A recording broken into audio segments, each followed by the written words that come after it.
Good afternoon. I'm Patty Handysides from AM 800, and it is my indeed superb honor to be here today to welcome you to the dedication of the Afghanistan and Peacekeepers Memorial. Today, as we gather to give recognition to the service and sacrifice made by members of the Canadian Armed Forces in Afghanistan, help us to be ever mindful of the freedom that we have as a country. I'm always humbled in the presence of our heroes, those that gave so much in sacrifice, asking very little in return. But because of their sacrifice, because of their dedication and their commitment, we enjoy the freedoms that we do. So for that, we thank them.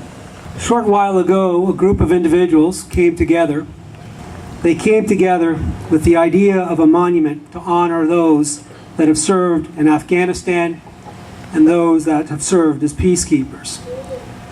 As a result of their effort, they were able to convince our local council to come up with the money required to make today possible. As a result of their effort, they were able to inspire Jack Monahan of Hallmark, as well as the artists, to come forward and to put together this wonderful work by Sylvia Pakoda. The Afghan war in particular has raised a new generation looking up to the heroes, a new generation that lined the sidewalks when Corporal Grennan's ceremony took place in our community, a new generation that's committing itself as a community to always remember. Thank you for joining us this morning. Thank you for being part of this very important dedication. And together we say, we will remember them. We will remember them. Before the present-day conflicts involving Bosnia and Afghanistan, it had been roughly half a century since this country was involved in a war and had suffered the loss of soldiers. We had truly forgotten what our armed forces, our veterans, did for us. There were Remembrance Day ceremonies, and poppies were worn, but little else was done by any but those who had lost a family member. So with the present-day conflicts came a whole new learning curve. And the citizens of Canada have truly stepped up to the plate and are phenomenal for remembering. I think it is very fitting that there is more than just one place in Windsor where people can see something that tells them that something was done to combat worldwide terrorism, that something was done to bring peace and civilization to a country badly in need, and that something was done to try to ensure that the children of our present-day soldiers won't have to fight. My name is Mike Akpat, and I'm retired from the Essex and Kent Scottish Regiment, having served in Afghanistan in 2007, attached to the 2nd Battalion Royal Canadian Regiment. As I stood here today, I'd planned exactly what I was going to say. I'd laid it out, and I knew, until the cover came off. And I looked at 3 names. 2007, Klumpenhauer, Master Corporal. 2007, Karaganis, Sergeant. 2007, Master Corporal, Preed. Soldiers on my tour. Soldiers whose ramp ceremonies I went to. Soldiers who signed up and went to places that are carved into my consciousness. Strong Point 1, Shawali Kot, Gundigar, Spur Vanguard, Massamgar, the White Schoolhouse, and places that gentlemen and ladies who've served in Afghanistan know. The grid squares still, Quebec Romeo grids, run through my head to places I've been. Every now and again, I wonder why. Why did we? Why did they? Why did they? Why did those people who volunteered to go to places to do things that we don't like to talk about do it? And I'll tell you why. So we can gather here today in peace. So we can gather here today as friends, so we can gather here today where there is no race, no religion, no creed, no color, where I have belonged to an army that respected me as an individual, that taught me things, that took me, that trained me, and that embraced me. I live in a community where I can walk free, where I can disagree, where I can voice my opinion, where I know that my children need not fear what they say or who they are because of the names on this monument. We who came back owe one thing. Their memories shall never be besmirched, and I will do everything in my power to make sure that I am the best Canadian, best retired soldier now, and best father I can be. For these ladies and gentlemen, my monument, that's what I owe them.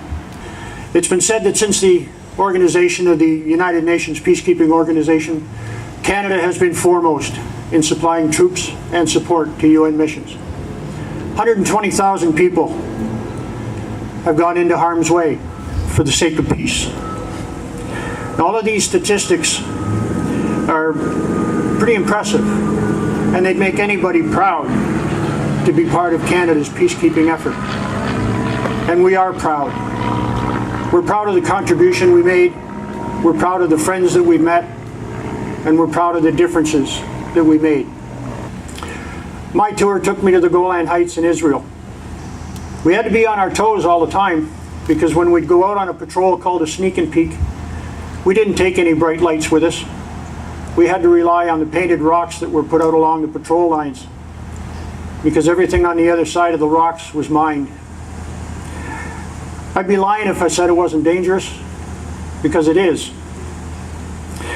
Just recently, there were 2 outposts in the Golan Heights that were attacked by Syrian rebels. Some peacekeepers were taken prisoner. A few managed to escape, but the fate of the remainder is unknown. If it was easy, anybody could do it, but it's not easy. We go where others can't go, and we do things that other people can't or won't do. I tell them also that it's the most satisfying and gratifying thing I've ever done in my life. Knowing that we as peacekeepers have given people all over the world the opportunity to make a better and a safer life for themselves. In closing, I'd just like everybody to take a second and listen. That's the sound of peace. That's the thing we went overseas to keep. And that's the thing that these men and women whose names are on this monument lost their lives for. As far as I can tell, this is the first community to have recognized Afghanistan in this way. This event today is an important event for the 4th Division and for the Canadian Forces as a whole, regardless of whether they're sailors, soldiers, airmen and airwomen. What you have done is you have demonstrated to all of us serving that you will remember us when the time comes. And that acts as a backstop for the soldiers, sailors, airmen and airwomen. A backstop that they know they will be remembered, that you will take the time to remember them. That allows them to go into the fight, go into the fray, knowing that their community is behind them.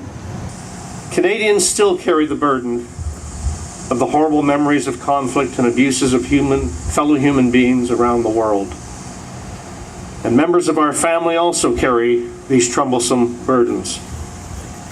And yet, through thick and thin, Canadians have willingly and continue to willingly respond to the call of duty for their country. With this in mind, I offer this benediction.